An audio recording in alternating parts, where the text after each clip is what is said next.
Welcome to our channel. నేను మీ అవని. కథలోకి వెళ్ళే ముందు మన ఛానల్ని షేర్ చేసి లైక్ చేసి సబ్స్క్రైబ్ చేసుకోండి. ఈరోజు story devil of romance part 25. నేను రాంబావను పెళ్లి చేసుకోకుండా నిన్ను పెళ్లి చేసుకున్నాను అని తెలిస్తే ఏమంటారు అని భయం వేస్తుంది బావా అని అంది కంగారుగా.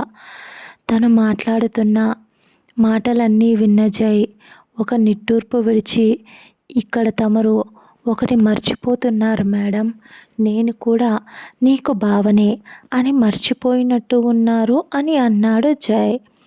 జనని టక్కున నవ్వి, నేను ఏమీ మర్చిపోలేదు సార్, కానీ నాన్నకు మీరనేవారు ఎవరో కూడా నాన్నకు తెలియదు. మామయ్య మాట్లాడేంతవరకు నేను కానీ మీరు కానీ ఈ విషయం గురించి మాట్లాడకపోవడమే బెటర్ అని అనుకుంటున్నా అని ఇద్దరూ మాట్లాడుకుంటూ బైక్లో వెళ్ళారు. వాళ్ళ మాటల్లో ఎప్పుడు వచ్చారో తెలియదు. అదే జై ఇంకా రామ్ ఇద్దరూ కలిసి ఉండే ఇల్లు. అది కూడా చాలా పెద్దదిగా, చాలా స్పేషియస్గా ఉంది. చాలా బాగుంది. బావా, అయినా ఇక్కడెందుకు తీసుకొచ్చావు నన్ను అని అడిగింది కంగారుగా. జై ఈవిల్గా నవ్వుతూ, ఏం లేదే, నువ్వు ఇప్పుడు ఆ ఇంటికి వెళ్ళిపోతావు, మళ్ళీ మార్నింగ్ కాలేజీలో కలుస్తానేమో, ఆ తర్వాత 2 డేస్లో వెళ్ళిపోతాను నేను, అందుకే అని అంటూ ఏదో తేడాగా మాట్లాడుతూ ఉన్నాడు జై. దాంతో కంగారుగా మన పాప గుట్కలు మింగుతూ, అది బావా, అది ఏంటి బావా, ఏదో తేడాగా బిహేవ్ చేస్తున్నావు, పైగా అది అది అంటున్నావు, అసలు నన్ను ఇంటికి వెళ్ళనివ్వకుండా ఇక్కడికి ఎందుకు తీసుకొచ్చావు, అయినా గుడికి వెళ్దామన్నావు, అక్కడికి వెళ్ళకుండా ఇక్కడికి ఎందుకు, ఏం పని పని నేను మామయ్యకు చెప్తాను అంటూ బెదిరిస్తూ ఉంది జనని.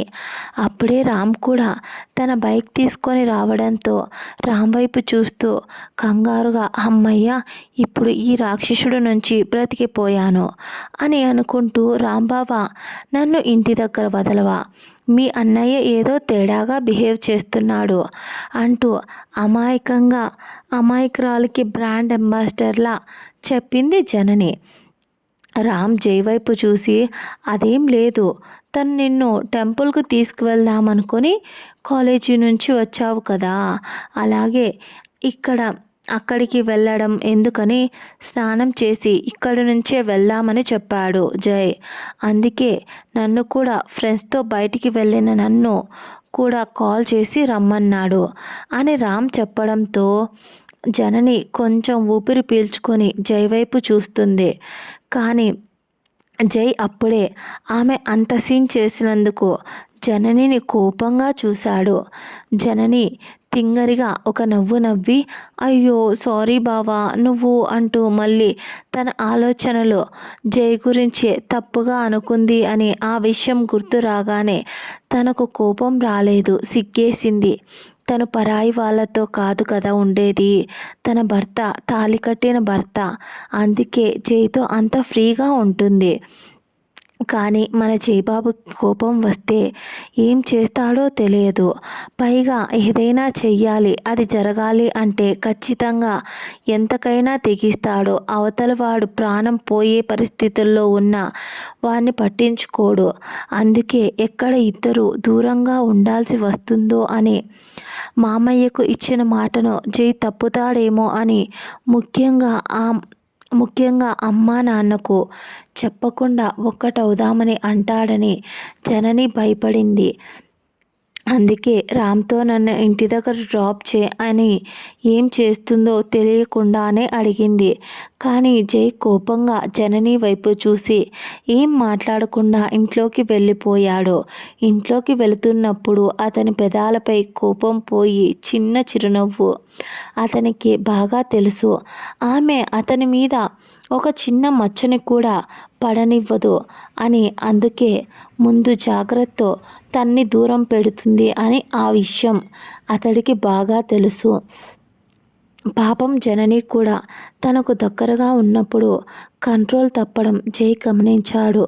దాంతో దాంతో తనని ఇబ్బంది పెట్టాలి అని అనుకోలేదు జై. ఆ తర్వాత జనని తల కొట్టుకుంటూ ఇంట్లోకి వచ్చింది. రామ్ కూడా వాళ్ళిద్దరి వెనకలే వచ్చాడు. కానీ అప్పటికే జై తన రూంలోకి వెళ్ళిపోయాడు. అది లంకంత కొంప.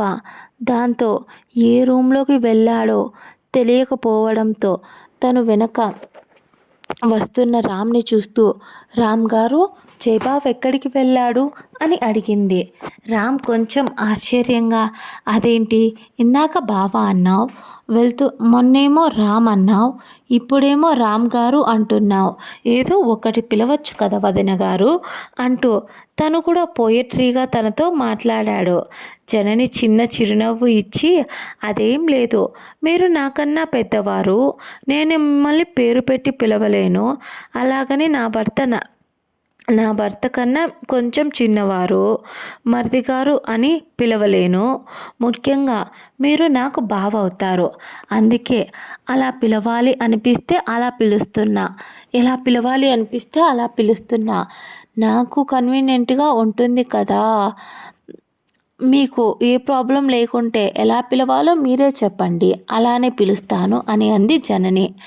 ఇదంతా ఎందుకు జనని మేడం, ఇందాక రామ్ అని పిలిచావు కదా, అలాగే కంటిన్యూ అయిపో అని చెప్పి, రామ్ రూమ్ థర్డ్ ఫ్లోర్లో ఉంటుంది, జై రూమ్ అని అన్నాడు రామ్.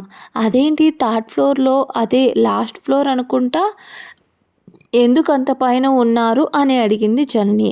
దానికి జనని వైపు చూస్తూ, అదేం లేదు డాడీ, మా ఇద్దరికి ప్రైవసీ ఉండాలి అని. తను పెద్ద కొడుకు కాబట్టి తనకు పైన, నేను రెండో కొడుకును కాబట్టి నాకు సెకండ్ ఫ్లోర్, ఇలా ఎవరికి నచ్చినట్టు వాళ్ళు ఉంటాం. అలాగని మేము విడివిడిగా ఉండం. నైట్ ఇద్దరం ఇంటిపైన ఒక స్విమ్మింగ్ పూల్ ఉంది, అక్కడే కొద్దిసేపు కబుర్లు చెప్పుకొని దాని పక్కనే 2 బెడ్స్ ఉంటాయి. ఆ తర్వాత అక్కడే ఫుడ్ తిని అక్కడే బజ్జుంటాం అని నవ్వుతూ చెప్పాడు.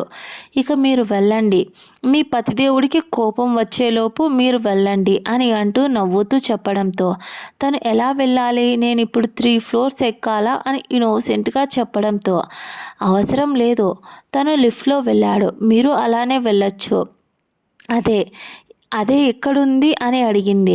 ఇట్రా చెప్తాను అని అక్కడే ఒక సైడ్కి పెద్ద లిఫ్ట్ ఉండడంతో, అదే లిఫ్ట్ అని అనడంతో, నేను ఈ లిఫ్ట్ని చూశాను కానీ ఇంత పెద్దదాన్ని ఎప్పుడూ చూడలేదు, ఇది చాలా పెద్దదిగా ఉంది అని ఆశ్చర్యంగా చూస్తూ చెప్పింది.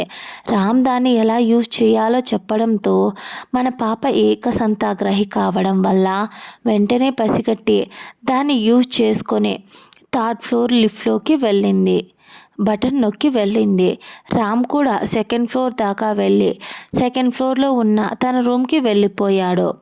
ఆ తరువాత తను థర్డ్ ఫ్లోర్లో దిగి బయటకు వచ్చి చుట్టూ చూస్తూ ఆశ్చర్యంగా, వావ్ ఎంత అందంగా ఉంది, కింద పైన సెకండ్ ఫ్లోర్, దానిపైన థర్డ్ ఫ్లోర్, అన్నీ చాలా బాగున్నాయి, కానీ ఇక్కడ ఇంకా యూనిక్గా ఉంది, చాలా కొత్తగా అనిపిస్తుంది. అక్కడ డిఫరెంట్ పెయింటింగ్స్ కూడా ఉన్నాయి, చాలా అందమైన పురాతన కాలం వస్తువులు కూడా ఉన్నాయి. వాటిని చూస్తూ అలాగే ఎంత అందంగా ఉంది అని అనుకుంటూ ఇంకొంచెం ముందుకు వెళ్ళగా అక్కడ ఫోటో, దాన్ని చూసి ఆశ్చర్యంగా అలా నిలబడిపోయింది. ఇదండి ఇవాల్టి ఎపిసోడ్. మీకు నా కథ నచ్చితే మన ఛానల్ని సబ్స్క్రైబ్ చేసుకొని అలాగే లైక్ చేసి షేర్ కూడా చేయండి. అలాగే గంట సింబల్ మీద క్లిక్ చేసి ఆల్ అనే ఆప్షన్ని ఆన్లో ఉంచుకోండి. మళ్ళీ నెక్స్ట్ ఎపిసోడ్లో కలుద్దాం. Bye bye friends.